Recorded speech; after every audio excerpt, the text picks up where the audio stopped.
And so consequently, we're here then to challenge the greater community. We're here to challenge the states. We're here to challenge the business community, the philanthropic community, institutions of higher education, labor unions, school management, to take another look at the way school districts operate and see if there's ways that we can support our local school districts in a much different way.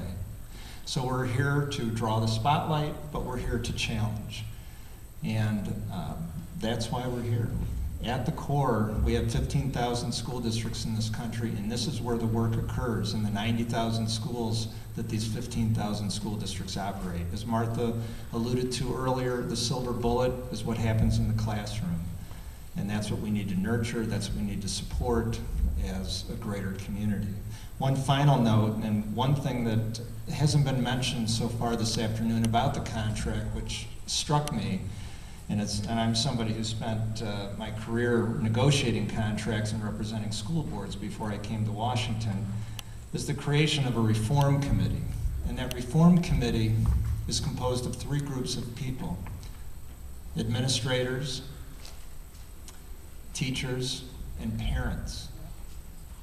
And that's an extraordinary statement, and it's a statement about the values that this community has. And it's a statement that parents need to be partners with teachers, with school administrators in improving our schools. And I think that the mayor, the superintendent, the local union leader, and the teachers here generally deserve an applause. They deserve a set of gratitude for recognizing that. Did you want to add anything to that, Martha? Or you? Well, I would the only thing I'd add is this is about the values of New Haven. So you have a mayor, you have a superintendent, you have parents in this audience, you have students in this audience, you have philanthropy, you have the unions, you have pretty much every partner who matters in the future of society in the big picture in Washington. And that's really why people like Charlie and I go to Washington. It certainly is not for the money. One thing we do is we do have a lot of impact on how we create and put in place policy. So we have an unprecedented time with President Obama putting forward not only the Recovery Act funds, but the new initiatives like the American Graduation Initiative, which is now in the Senate for review. Those dollars hopefully will be put across the country to programs that work, to programs that demonstrate results, I think as you so eloquently put it, and really moving us from a history of really, as a teacher many years ago for many years, and I guess I'm still a teacher at heart, I think we've lost a couple generations. And I think we need to really think about moving ourselves toward a much more innovative and improvement-oriented plan going forward. This contract allows New Haven to do some special things. We'll be watching it very carefully. It does inform how we think about the future and the kinds of things that we want to see happening across the country.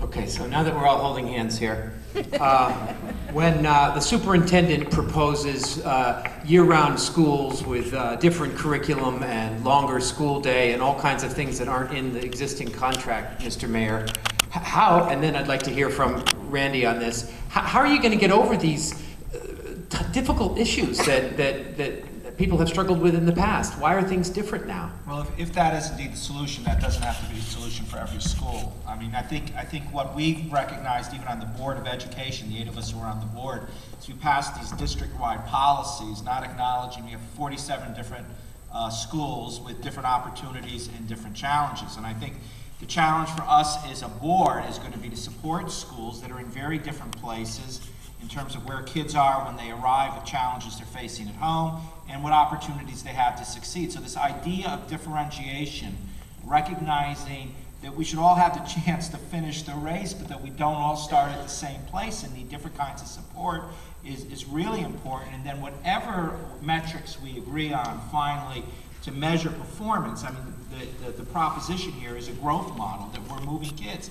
And I heard this from some parents in what might be considered tier 1 schools. It's like, well, what's this all about? Bottom, low-performing kids, and it isn't. It's got to be about all of us. And there's got to be a value proposition for everybody here, that everybody moves up, And look, if some group really wants to stay in school all year, all day long, in some 24/7, 365 model, I know I'm being facetious, but I mean, I think that's part of that school community's got to decide that. It doesn't have to be one size shoe fit all. And if the Federation's got a disagreement, I mean, what we chose to do was not to apply these rules to all schools, that say we need a high level of intervention among very low performing schools. But that's just a subset of the universe of schools in New Haven. Randy or Dave, do you all want to kind of give a little bit of your perspective on this, particularly regarding how you get over some obstacles? Let me have Dave first and then. Yeah, in fact, I think part of the issue is whether you want a longer day or a longer year or whatever, it's you just need to know what's expected in advance. And that's what we did in this contract. You can't start a school year in September and then November decide, oh, we're going to change the hours of the day, we're going to change how many days of the year, et cetera. Because teachers have lives and they have to make plans. We have the real issues, daycare issues, that type of thing. So what we've done, we actually borrowed from our contract already. We have two terrific high schools now, Sound School and Hyde, and they have an appendix in our contract. And it's very clear, those people work, they have responsibilities in the summer, additional trainings, they have to weekend commitments, evening commitments, etc. But it's all very clearly laid out, and those teachers that look at, this is something I aspire to, good, I want to teach in that place, and they choose to do so. And if they realize that either they don't care for that model or just can't commit to it for scheduling reasons, then they choose not to. So we have those in place now, and they work wonderfully well. Two reasons that Sound and Hyde are so successful is that those people have chosen to be there, but it's very clear to them. There's no surprises. And our contract now, a lot's being made of it, and unfortunately, we get a lot of sound bites from the media is about the length of the school year and that type of thing. But all of those things are going to be worked out throughout the year. There'll be the general parameters will be in place. So if the school is going to make fundamental changes, the folks will know the year before, and then they have an opportunity to continue there, or they can say, you know what, this school is not for me, I need to work someplace else in the district. So we have that opportunity. So we borrowed a page from our present contract, and that's very helpful. And it has to be that way. You can't make fundamental changes over the summer or during a school year.